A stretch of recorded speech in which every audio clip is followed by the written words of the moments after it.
ہمارے نبی صلی اللہ علیہ وسلم نے ہمیں پہلے خبردار کیا تھا کہ دجال کہاں آئے گا اور خدا بنے گا. اندازہ لگاؤ اس کے ماتھے پہ لکھا ہوا ہوگا آدھا کافر.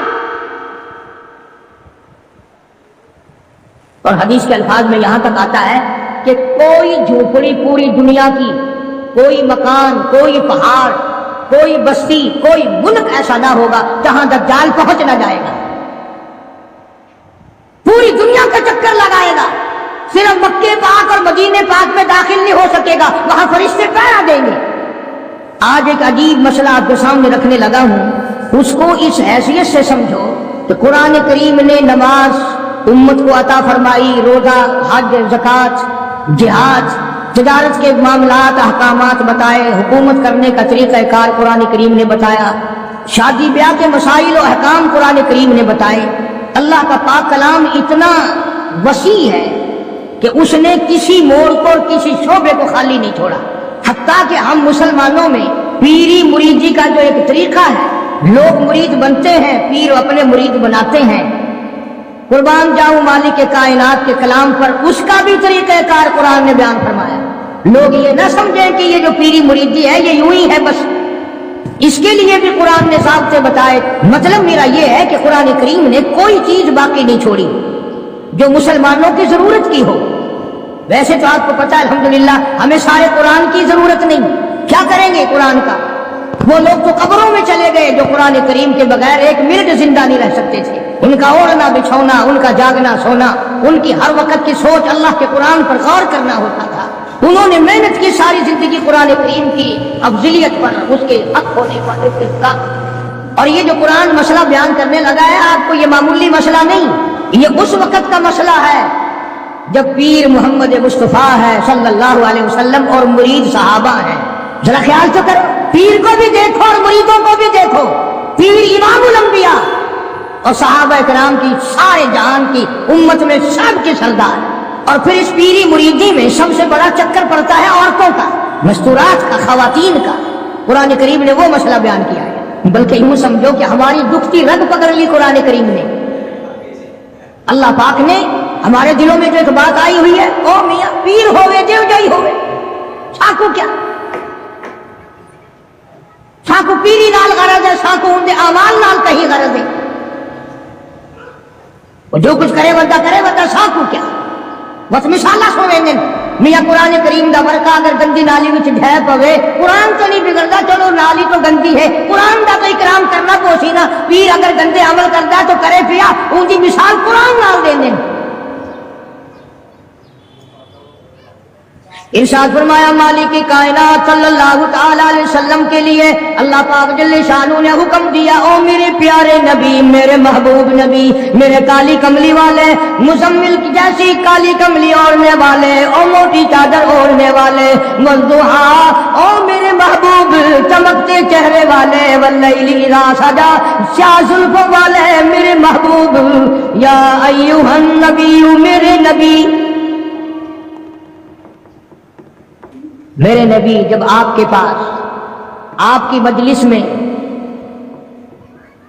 آپ کی عقیدت مند عورتیں آئیں، ماننے والی عورتیں آئیں، اذا جاءک المؤمنات، مومن عورتیں آئیں، مسلمان عورتیں آئیں. جب میرے نبی تیرے پاس عورتیں آئیں، اذا جاءک المؤمنات یبایعنک، مرید بننے کے لیے آئے، آپ کو پیر بنانے کے لیے آئے، آپ کی عظمت کا اقرار کرنے کے لیے آئے. او میرے نبی جب تک ان سے 6 وعدے نہ لے لو، 6 شرطیں پوری نہ کریں، میرے محبوب آپ کو رحمت والا ہاتھ اٹھانے کی اجازت نہیں.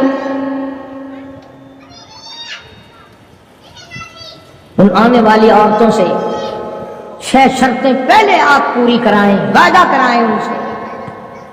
میرے نبی آپ کوئی نعوذ باللہ معمولی پیر تو نہیں، امام الانبیاء کا ہاتھ تب اٹھے گا جب آنے والا 6 شرطوں کو پورا کرنے کا وعدہ کرے گا.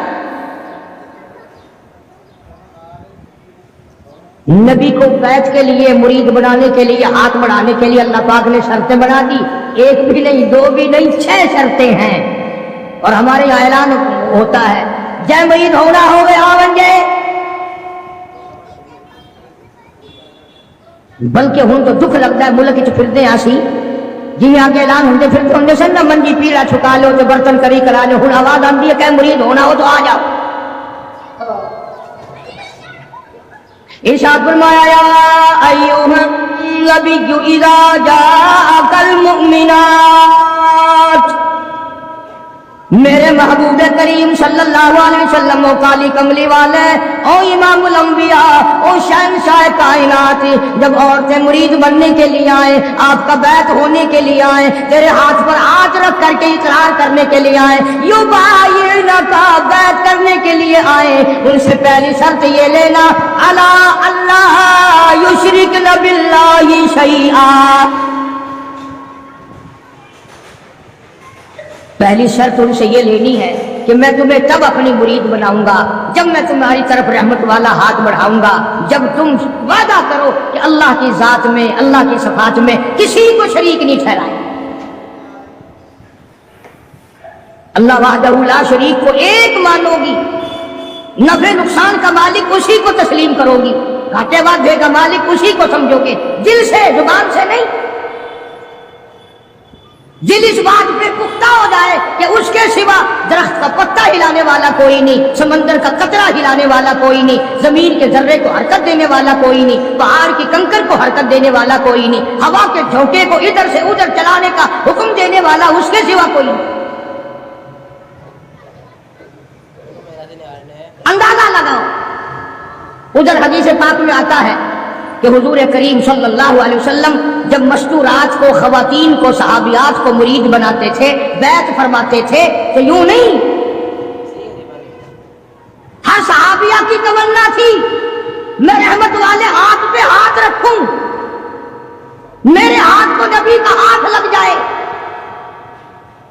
اور یہ ہاتھ پتہ کون سا ہے خدا کی قسم ہاتھ تو ہاتھ رہا اس کی انگلی کا اشارہ ہو گیا چاند کا کلیجہ پھٹ گیا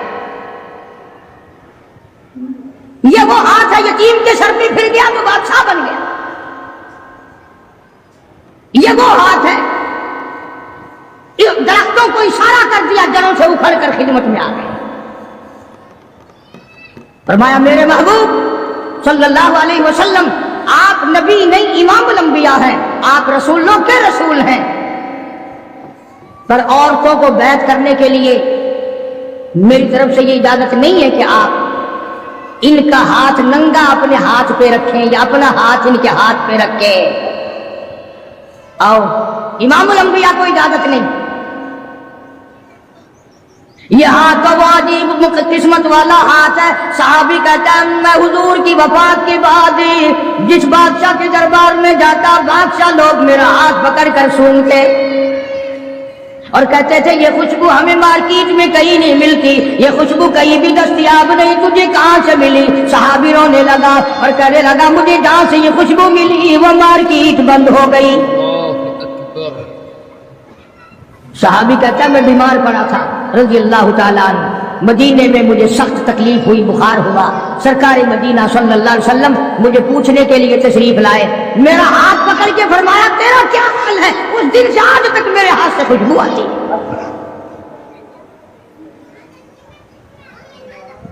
کتابیں اٹھا کر کے دیکھو حدیث پاک کی کہ نبی کریم صلی اللہ علیہ وسلم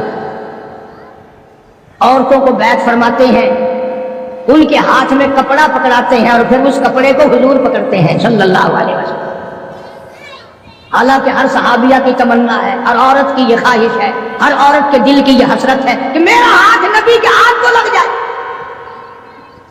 اور ہے بھی امام الانبیاء آج جو لوگ کہتے ہیں وہ جی پیر کا درجہ تو پیر بات جیسا ہے اس سے کیا پردہ کوئی بات نہیں ارے یہ پیر نہیں یہ نبی نہیں رسول نہیں امام الانبیاء ہے صلی اللہ علیہ وسلم فرمایا میرے محبوب کریم صلی اللہ تعالی علیہ وسلم یبایعنک جب بیعت کرو ارادہ کرو مرید بناؤ صحابیات کو ان سے پہلے وعدہ لے لینا الا اللہ یشرکن باللہ شیئا ذرہ برابر شیئا کا لفظ ہے ذرہ برابر بھی میرے سوا کسی خانقاہ کو، کسی مزار کو، کسی قبر کو، کسی ولی کو، کسی نبی کو، کسی غوث کو، کسی کفتہ ابدال کو بالکل مشکل کشا نہ مانے، اولاد دینے والا نہ مانے، بیماری دینے والا نہ مانے، بیماری ہٹانے والا نہ مانے، الا اللہ یشرکن باللہ شیئا،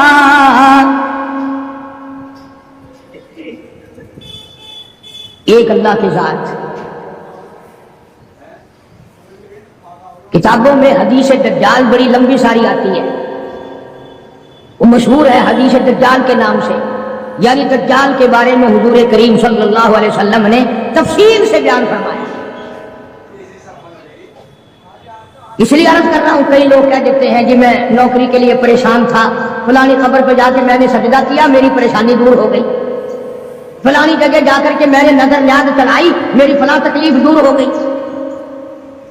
اللہ کے پاک پیغمبر حضرت محمد الرسول اللہ صلی اللہ علیہ وسلم نے فرمایا دجال کے پاس جنت بھی ہوگی، دوزخ بھی ہوگی، اور وہ کہے گا مجھے خدا مانو، اور جو نہیں خدا مانیں گے ہزارہا کو نہیں لاکھوں مسلمانوں کو قتل کر دے گا۔ حدیث میں آتا ہے کہ ایک آدمی سامنے آئے گا، دجال اس کو کہے گا مجھے خدا تسلیم کر، وہ انکار کرے گا، دجال حکم دے گا کہ سر کے اوپر سے پیروں تک اس کو بیچ سے چیر دو۔ چنانچہ حدیث کا ترجمہ کر رہا ہوں، یہ ناک ہے نا، یہ ناک بھی حضور نے اپنے ناک پر انگلی رکھتے ہوئے فرمایا کہ اس مسلمان کے ناک کے بھی 2 ٹکڑے ہو جائیں گے اور اسے چیر دیا جائے گا،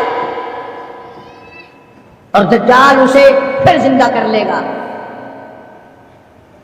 دجال اسے پھر زندہ کر لے گا، اور زندہ کر کے کہے گا زندہ کرنا مارنا خدا کی صفت ہے، اب تو مان جا، میں نے دونوں کام کر کے دکھا دیے، اب تو مان جا، تجھے میں نے مارا بھی، قتل بھی کرا دیا، کر دیا، اور زندہ بھی کر دیا، اب تو میرے خدا ہونے میں شک نہیں۔ اللہ اکبر۔ وہ نوجوان مسلمان کہے گا اگر تم مجھے 100 مرتبہ چیرے قتل کرے، 100 مرتبہ مجھے زندہ کرے، میں خدا تجھے ماننے کو تیار نہیں، اس لیے هو الذی یحیی و یمیت، یہ تو میرے اس قادر کریم کا کام ہے، تیرا کہاں ہو سکتا ہے۔ ہمارے نبی صلی اللہ علیہ وسلم نے ہمیں پہلے خبردار کیا تھا کہ دجال کہاں آئے گا اور خدا بنے گا، اندازہ لگاؤ اس کے ماتھے پہ لکھا ہوا ہوگا آدھا کافر، اور حدیث کے الفاظ میں یہاں تک آتا ہے کہ کوئی جھوپڑی پوری دنیا کی، کوئی مکان، کوئی پہاڑ، کوئی بستی، کوئی ملک ایسا نہ ہوگا جہاں دجال پہنچ نہ جائے گا، پوری دنیا کا چکر لگائے گا، صرف مکے پاک اور مدینے پاک میں داخل نہیں ہو سکے گا، وہاں فرشتے پہرا دیں گے، فرشتوں کا پہرا ہوگا مکے پاک اور مدینے پاک، پوری دنیا میں چلے پھرے گا، اتنا قتل عام کرے گا، اتنا قتل عام کرے گا کہ دنیا حیران ہو جائے گی۔ یوں آتا حدیث پاک میں کہ تنگی اتنی ہوگی، کئی کئی دن کی بھوک ہوگی، حلوہ دکھائے گا، اگر مجھے خدا مانتے ہو تو یہ حلوہ کھاؤ، تیار۔ اس لیے ہمارے نبی پاک صلی اللہ علیہ وسلم نے پہلے ہی فرما دیا کہ لالچ کے پیچھے کھانے والے بھی نہ بنو، کہیں ایسا نہ ہو ہمارے وقت میں ہی وہ ٹائم آ جائے اور کھانے پہ ایمان کہیں چھوڑے بیٹھے ہو۔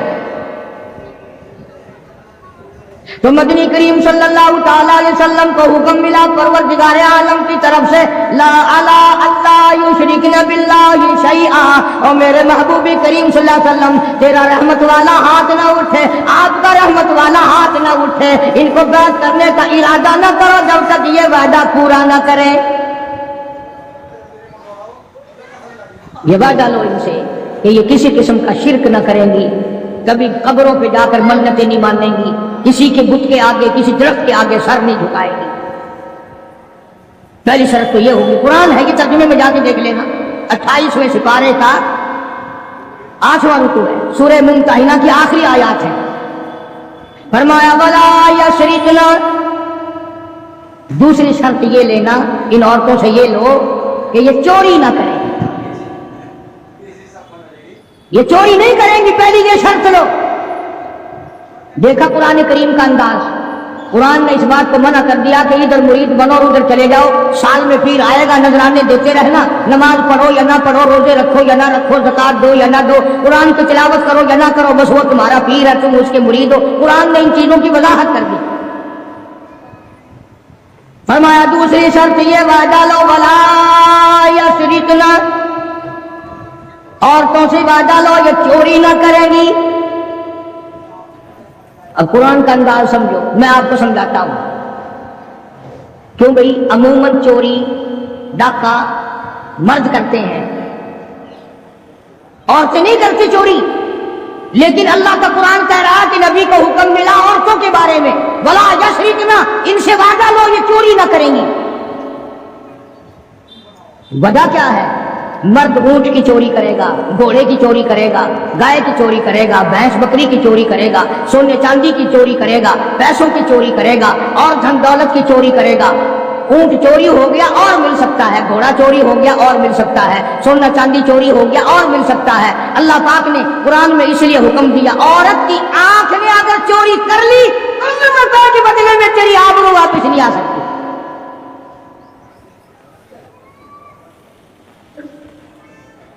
جو خاندان کو گٹا لگ گیا بے غیرتی کی زندگی کٹے گی، عزتیں واپس نہیں آیا کرتی، آبرو واپس نہیں ہوا کرتی۔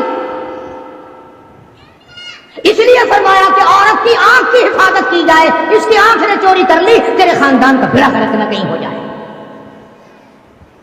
اور اس لیے شاعر کہتا کہ آنکھ سے آنکھ لڑی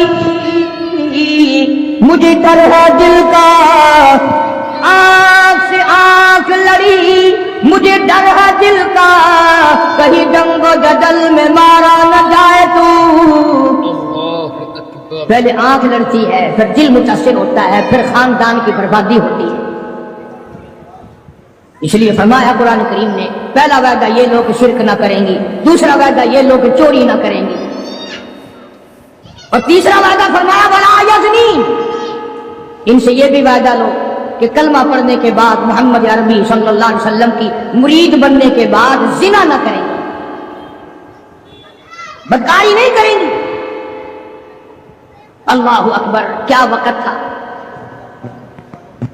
ایک ایک جملے کی تفسیر کروں تو ایک ایک جمعہ لگ جائے گا۔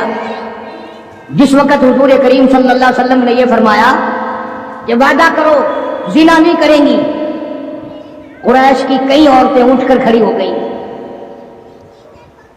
بیٹھی بیٹھی اٹھ کر کھڑی ہو گئی، مکے کی عورتیں کھڑی ہو گئی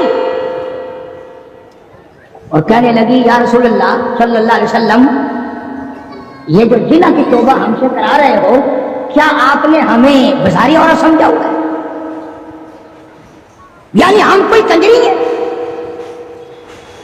ہم کوئی مارکیٹ میں بیٹھنے والی عورت نہیں سمجھے مطلب؟ یعنی مشرکوں کی، مکے کی کافروں کی عورت کا بھی یہ مزاج تھا، اور وہ یہ کہتی تھی اور سوچتی تھی کہ خاندانی عورت بھی کبھی بدکار ہو سکتی ہے، وہ بھی کبھی اپنی عزت کسی کو دے سکتی ہے۔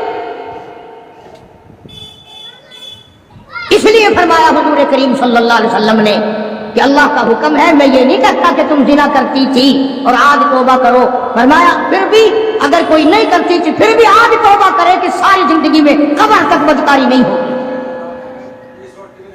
میرا عرض کرنے کا مطلب اور مقصد یہ ہے کہ مکے کی کافر عورت بھی یہ کہتی ہے کہ بدکاری کرنا تو کنجریوں کا کام ہے، بازاری عورتوں کا کام ہے، بدماش عورتوں کا کام ہے، گھریلو عورتیں اور خاندانی عورتیں ایسے کام کبھی نہیں کیا کرتی۔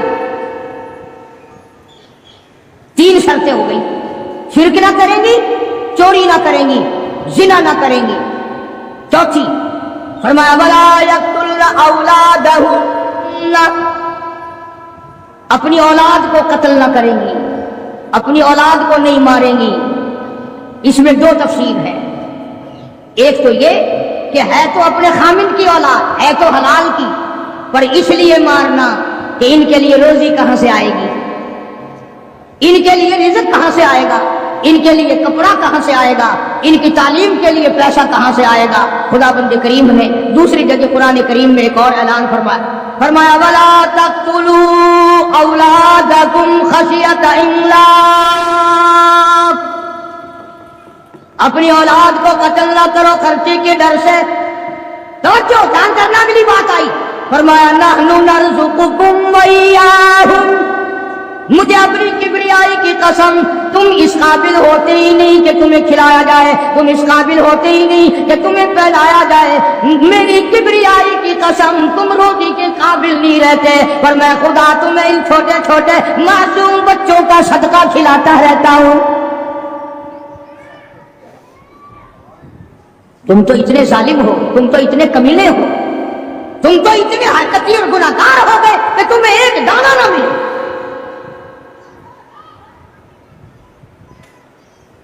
قرآن نے وضاحت کر دی، کبھی کوئی عورت کوئی مرد یہ نہ سوچے کہ یار درجنوں بچے ہو گئے، کیسے ہوگا، کیسے کریں گے، کیا کریں گے، اور جس نے پیدا کیا وہ تجھ سے زیادہ فکر والا ہے۔ اگر روزیوں پہ اولاد ہوتی، بڑی بڑی کوٹھیوں والے، بڑے بڑے مربوں والے، سارے پاکستان کے پیر بھی پوج لیے، سارے پاکستان کے تعویذ بھی لے لیے، بچہ آج تک بچہ کی شکل نہیں دیکھی، کاریں ہیں، موٹریں ہیں، کوٹھیاں ہیں، بنگلے ہیں، دولت ہے، بیگم ہے اور صاحب ہے، دونوں بیگم اور صاحب سارا دن کوٹھی کو ٹکر مارتے ہیں، کوئی کوٹھی میں نہ ہنسنے والا نہ رونے والا۔ فرمایا ولا یقتلن اولادہن، اپنی اولاد کو قتل نہ کرو گی، اور دوسری تفسیر نعوذ باللہ یہ ہے کہ کوئی حرام کی وجہ سے اگر بچہ پیدا ہو گیا اس کو نہ مارو گی، اس لیے کہ قتل کا گناہ ٹھہرے گا۔ قرآن کریم کی اسی آیت کے نیچے معارف القرآن میں مفتی شفیع صاحب رحمۃ اللہ علیہ نے اور بزرگوں نے بڑی تصریح لکھی ہے کہ حمل گرانے والا بھی قتل کرنے میں شامل ہے۔ قیامت کے دن قاتلوں کی صف میں کھڑا ہوگا۔ آج پیسے لے کر کے اپنے عیب کو چھپانا، فرمایا ولا یقتلن اولادہن ولا یأتین ببہتان یفترینہ بین ایدیہن وارجلہن،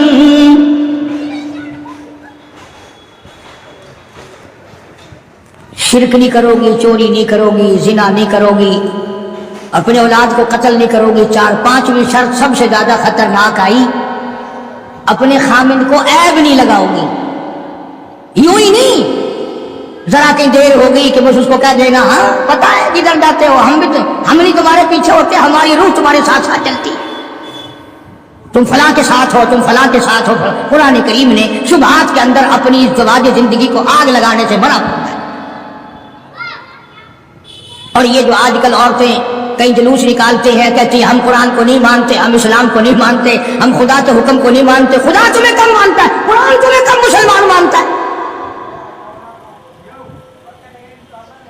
اب تو طرح طرح کی آوازیں آنے لگی، عورتیں کہتی ہیں ہم بھی دوش بدوش چلیں گی، یعنی دوش بدوش کا لوگ، آدھے لوگ تو پڑھے لکھے بھی مطلب نہیں سمجھتے، کندھے سے کندھا ملا کے چلیں گی، کارخانے میں جاؤ گے تو ہم ساتھ ساتھ چلیں گی، کالج میں پڑھنے جاؤ گے ہم بھی چلیں گے، دفتر میں کام کرنے جاؤ گے تو ہم بھی ساتھ چلیں گے۔ بلکہ ایک عورت نے تو یہاں تک کہا کہ جو حقوق مرد کے ہیں وہی عورت کے ہیں، اور یہ لفظ کہے کہ اسلام ظلم کرتا ہے، ایک مرد کو 4 عورتیں کرنے کا اختیار ہے، ایک عورت کو 4 مرد رکھنے کا بھی اختیار ہونا چاہیے نا۔ ذہنیت دیکھو آپ، اچھا مرد شادی کر کے عورت کو اپنے گھر میں لاتا ہے، 4 مرد، اس کے پاس مکان تو اپنا ہونا نہیں، باپ بھائی دے کیوں، یہ 4 مردوں کو سر پہ اٹھائے پھرے گی، کہاں لے جایا کرے گی؟ یہ ساری کی ساری مغربی طرز کی جتنی عورتیں ہیں پہلے سے اسلام کی دشمن ہیں، قرآن کی دشمن ہیں، بڑے بڑے گھرانوں کے انہوں نے بیڑے گرک کیے۔ فرمایا ولا یأتین ببہتان یفترینہ بین ایدیہن وارجلہن، عورت کو اجازت نہیں، یعنی نبی پاک صلی اللہ علیہ وسلم کو حکم ملا ہے کہ ان عورتوں سے آپ یہ بھی وعدہ لیں کہ اپنے خامند کو، گھر والے کو، اپنے پے کو شبوں کی نگاہ سے نہیں دیکھیں، یوں ہی خام خواہ شک کر لینا۔ تم آدھی نوکری گھر میں نہیں دیتے ہو، تم نے کہیں اور آنکھ لڑا رکھی ہے، میں جانتی ہوں تو آہستہ آہستہ آہستہ آہستہ اپنے گھر کو آگ لگا لیتی ہے. دل بگڑتا بگڑتا زندگی خراب ہوتی ہوتی نتیجہ اس کا یہ ہوتا ہے کہ گھر میں پھر آگ لگ جاتی ہے. قرآن کریم نے بڑی وضاحت کی ہے مستورات کے احکام کی. بلکہ ایک اور مقام پہ قرآن کریم نے الگ طور سے فرمایا یا نساء النبی لستن لک احد من النساء. یہ علیحدہ خطاب فرمایا حضور کریم صلی اللہ علیہ وسلم کی گھر والیوں کو، ازواج مطہرات کو، ہماری ماؤں کو اللہ نے الگ خطاب کر کے فرمایا میرے نبی کی گھر والیوں تم عام عورتوں کی طرح نہیں. جیسے میرا نبی سارے جہان سے نرالا، جیسے میرا نبی سارے جہان سے شان نرالی رکھتا ہے، اسی طرح سے میرے نبی کی گھر والیوں کے بھی شان سب سے زیادہ ہے. فلا تخضعن بالقول. نبی کی مستورات کو اللہ پاک نے حکم دیا کہ تمہیں زور سے بولنے کی اجازت نہیں، تمہیں بات زور سے کرنے کی اجازت نہیں. بلکہ اگر کوئی آدمی پوچھنے آئے میرے نبی کو صلی اللہ علیہ وسلم، حکم تو عام ہے نا امت کے لیے بھی، اور گھر پہ مرد نہ ہو تو عورت کو حکم ہے کہ تلخی سے جواب دو. اسلام میں بد اخلاقی کہیں بھی جائز نہیں، کبھی بھی جائز نہیں. لیکن عورت جب گھر میں اکیلی ہو، بچے چھوٹے ہو، اور کوئی کنڈی کھڑکائے، گھنٹی بجائے، پوچھے تو صرف اتنا کہہ دو ہے نہیں. اور اگر پھر کہے کتنے گئے کہاں گئے مجھے کیا بتائے جاتے ہیں، تاکہ آئندہ جب بابو دفتر میں ملے گا اور وہ کہے گا کہ ہمارے گھر پہ تشریف لانا تو بابو ہاتھ باندھ دے نہ بھائی تیرے گھر تو ڈین رہن دی ماندال کھان دی ہے. میں کو ایک دن گیا سا میں نے کھان آئی ہے. مسلمانوں، اللہ پاک کو ہماری بیٹیوں کی، ہماری بیویوں کی، بہنوں کی عزت کتنی عزیز ہے. قربان جاؤں کتنی عزیز ہے ہماری عزت، ہماری آبرو اللہ پاک کو کتنی پیاری ہے. اور اگر عورت یہ کہے دروازے کے پاس آ کر کہاں سے تشریف لائی تھی، ابھی لاہور سے. اچھا میں بیٹھک کا دروازہ کھول دوں، آپ تشریف رکھیں، چائے پیئیں گے، کافی پیئیں گے، جوس پیئیں گے، پانی پیئیں گے، کیا کریں گے آپ؟ وہ بڑوا پھر بہانے روز آئے گا کہ یہاں تو سب کچھ ملتا ہے، روز آئے گا پھر. اس لیے فرمایا وَلَا يَأْتِينَ بِبُهْتَانٍ يَفْتَرِينَهُ بَيْنَ أَيْدِيهِنَّ وَأَرْجُلِهِنَّ. اپنے خامن کو بہتان نہ لگائے گی. اور یہ ساری چیزیں قرآن کریم نے اس لیے بیان فرمائی کہ یہ چیزیں قیامت تک ہمیں پیش آتی ہیں. بڑی عجیب بات کہی کمند نے، کہتا دل کی نہیں تقسیم، دل کی نہیں تقسیم کمند آنکھیں ہے ظالم، یہ جا کے نہ لڑتی وہ گرفتار نہ ہوتا. یہ بیڑا غرق کر دیتی ہے، اس لیے اپنی ہر چیز کو پابندی کے ساتھ، اہتمام کے ساتھ رکھو. میری پردے کی کیسٹ میں موجود ہے کہ عورت کی نماز صحن کے بجائے برآمدے میں افضل ہے، اور برآمدے کے بجائے دلان میں افضل ہے، اور دلان کے بجائے اندر کوٹھری میں نماز زیادہ افضل ہے. کوئی نہ نکلے. قرآن کتنا عزت کا تقدس کرتا ہے، میری بندی کو نماز پڑھتے ہوئے بھی کوئی نہ دیکھے. فرمایا وَلَا يَضْرِبْنَ بِأَرْجُلِهِنَّ. فرمایا مومن عورتوں کلمہ پڑھنے والیوں پیر بھی آہستہ رکھو تاکہ چال سے ہی کوئی تیرے حسن کا، تیری صحت کا، تیری جوانی کا اندازہ نہ لگا لے. وَلَا يَضْرِبْنَ بِأَرْجُلِهِنَّ. آہستہ رکھو اپنے پیر کو بھی.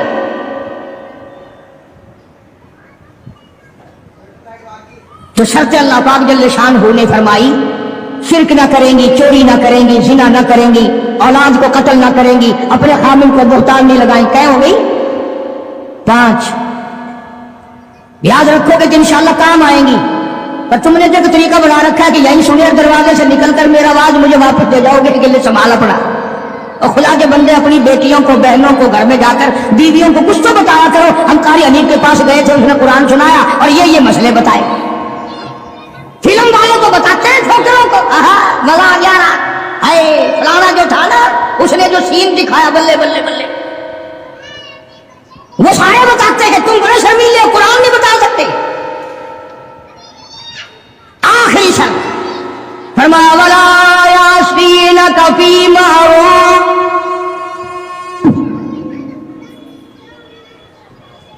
اخیر میں کھاتا اکٹھا کر دیا، جتنے بھی اسلام کے احکام ہیں ان سب پر عمل کرو گی۔ جب یہ پوری ہو جائیں گی، قرآن کا ربط دیکھو، پھر آیا حکم فَبَايِعْهُنَّ، میرے محبوب کریم صلی اللہ علیہ وسلم اب ان کو بیعت کرو، اب مرید بناؤ، یہ تیری مرید ہے، آپ ان کے پیر ہے۔ فَبَايِعْهُنَّ، سارے کہو نا سبحان اللہ۔ فرمایا بیعت بھی کر، ان کو اپنے مرید بھی بنا لے، اور وَاسْتَغْفِرْ لَهُنَّ اللہ، میرے محبوب کریم ان کے لیے جھولی پھیلا کر مجھ سے بخشش بھی مانگ لے۔ اس لیے جب تیری جھولی ہوگی میں کا کام بن جائے گا۔ فرمایا فَبَايِعْهُنَّ، اب ان کو بیعت کرو، مرید بناؤ، وَاسْتَغْفِرْ لَهُنَّ اللہ، ان کے لیے مجھ سے معافی طلب کرو، استغفار کرو۔ میرے محبوب جھولی تیری ہوگی، عطا میری ہوگی، زبان تیری ہوگی، خزانہ میرا ہوگا، ان سب کا بھلا ہو جائے گا۔ ان اللہ غفور رحیم، میں خدا بخشنے والا ہوں، میں خدا رحیم ہوں، میں خدا کریم ہوں، میں ارحم الراحمین ہوں، میری ذات بخشنے والی ہے۔ آپ ان کے لیے معافی بھی طلب کریں اور آپ ان کو 6 شرطوں کا پابند بھی بنا دیں۔ جب مسلمان ان 6 چیزوں پہ عمل کرے گا اور صحیح معنوں میں ان 6 شرطوں کو پورا کرے گا، تب جا کر کے حقیقت میں پیری کا اور مریدی کا حق ادا ہوگا۔ اب اس بات کا ہمارے پاس کیا علاج ہے؟ رمضان سے پہلے کئی علاقوں میں پیر چلتے ہیں کہ روزے بخشوا لو۔ ہم نے سندھ میں کئی مرتبہ دیکھا کہ جی ہمارے پاس یہ گائے ہے، یہ لے جاؤ، تو پیر کو یوں کہتے ہوئے سنا کہ واہ، روزے 10 آدمیوں کے بخشوں، صرف گائے مل رہی ہے۔ روزے بخشتے پھرتے خود، اصل میں بخشے بخشائے تو ہیں، خود ہی نہیں رکھتے وہ۔ اس لیے جو نماز نہیں پڑھتا وہ پیر نہیں ہو سکتا، جو روزہ نہیں رکھتا وہ پیر نہیں ہو، وہ چمکین ہو سکتا ہے، پیر نہیں ہو سکتا۔ وہ داڑھی مڈاتا ہے، مچھیں مڈاتا ہے، بے پرد عورتوں کو اپنے سامنے بٹھاتا ہے، اور نبی کو تو حکم ملا ہاتھ پہ ہاتھ نہ رکھنا، تو پیر نہیں ہو سکتا، چمکین ہو سکتا ہے۔ وہ ایک دفعہ میں ایک خانقاہ پہ، ایک بزرگ کی خانقاہ پہ فاتحہ کے لیے گیا، جاتے ہم بھی ہیں، تو یہ اللہ والے بزرگ ہم نے ان کو ٹھیکے پہ تھوڑی دے رکھے جو انہی کے ہو گئے۔ اللہ والوں کی مزارات پہ جانا، اپنے ماں باپ کی قبر پہ جانا صرف ثواب نہیں بلکہ ان کا حق ہے، ان کا حق ہے۔ تم تو جاتی ماں کی قبر پہ ساری زندگی پھیرا نہیں مارتے، ہم باپ کی قبر پہ پھیرا نہیں مارتے، استاد کی قبر پہ پھیرا نہیں مارتے، جہاں وہ لمبا چوڑا میلہ لگتا ہے، دنیا آئی ہوئی ہے، مٹی گھول گھول کے پلائی جا رہی ہے۔ اللہ والوں نے بھی ساری باتیں سمجھا دی۔ سلطان باہو رحمت اللہ علیہ کتنا بڑا بزرگ ہے، کتنا بڑا ولی ہے، کتنا بڑا پیر ہے، اپنی زبان میں کتاب میں کہتا ہے عدل کرتا تھر تھر کمبل، عدل کرتا تھر تھر کمبل، اچیا شانہ والے ہوں، فضل کرتا بخش جاول، میں جے مکالے ہوں۔ او مولا اگر عدل کیا تو میری جیسوں کا کیا بنے گا، فضل کیا تو میری جیسوں کی بھی نجات ہو جائے گی۔ بزرگ ہیں بابا فرید الدین رحمت اللہ علیہ فرماتے ہیں اٹھ فرید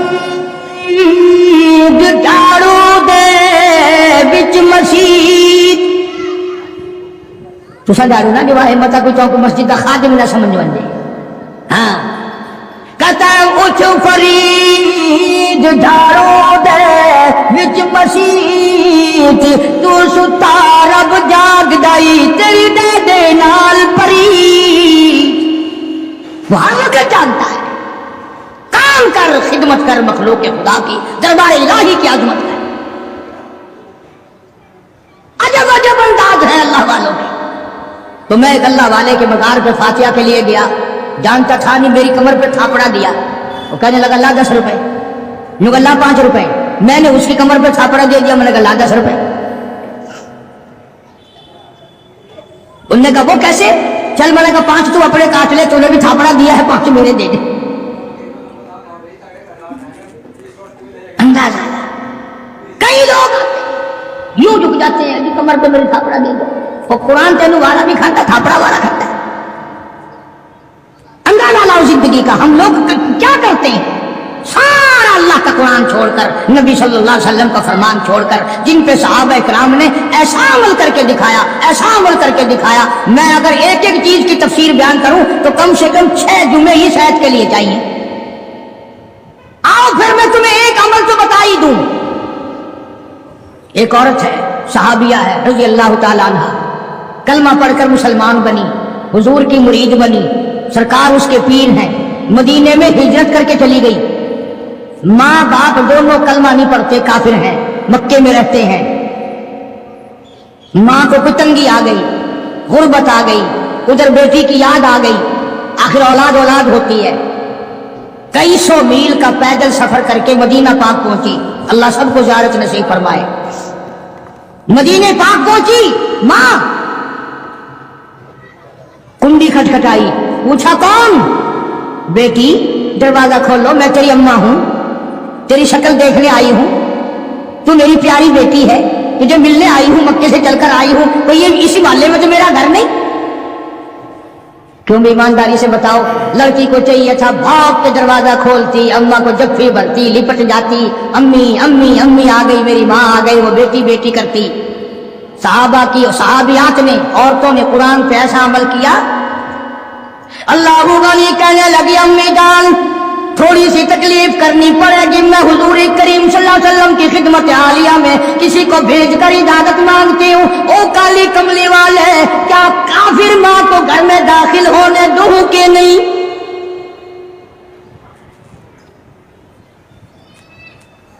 جب اجازت ملی، جب دروازہ کھولا، پہلی ایک پہ عمل کیا، لا اللہ یشرکن باللہ شیئا. شرک خود تو کیا کرتی، شرک والی سے نفرت کر رہی.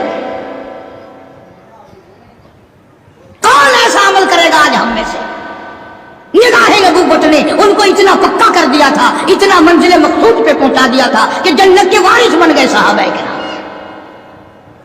کئی دن قیام کیا ماں نے، پھر چلنے لگی تو کہا توجہ کرنا بیٹی، غریب ہوں، اللہ نے تجھے سب کچھ دیا ہوا ہے، تیری ماں ہوں، کچھ میری خدمت کر. کیونکہ جب حضور صلی اللہ علیہ وسلم سے پوچھ لیا تو بس ہو گئی بات، دے دیتی جو سرتا. کہنے لگی اماں اس وقت بھی میں نے حضور سے داخلے کی اجازت مانگی تھی، اب بھی میں اجازت طلب کرتی ہوں کہ ابھی کلمہ تو نہیں پڑھتی، مسلمان تو نہیں بنی، غریب ہے میری اماں، کیا آپ اجازت دیتے ہیں میں اس کی کوئی خدمت کر دوں؟ اندازہ لگا، اس کا نام اطاعت ہے، اس کا نام فرما برداری ہے، اس کا نام غلامی ہے. اور یہ ہے وہ جو مسلمان بننے کے قابل تھے اور جو مسلمان بن کے مرے، جنہوں نے قرآن اور حضور کے فرمان کو آخری لمحے تک، آخری سانس تک نبھا دیا. میری غرض کسی کو بتانا نہیں، میں باوجود منبر پہ بیٹھا ہوں، قسم کھاتا ہوں، نہ کسی کی ذلت مقصود ہے، نہ کسی کو رسوا کرنا مقصود ہے، نہ کسی کی آبرو سے کھیلنا مقصود ہے، نہ پیروں کے مرید توڑا کر اپنے مرید بنانا مقصود ہے، نہ پیروں کے نذرانے وصول کرنا میرا مقصد ہے. میرا مقصد ادھر اپنی تکلیف ہے، ادھر پتا چلا کالی کملی والے صلی اللہ تعالی علیہ وسلم تیرے چچا کا حال ٹھیک نہیں. جناب امیر حمزہ رضی اللہ تعالیٰ عنہ کو شہید کر دیا گیا، کپڑے بھی اتار لیے گئے.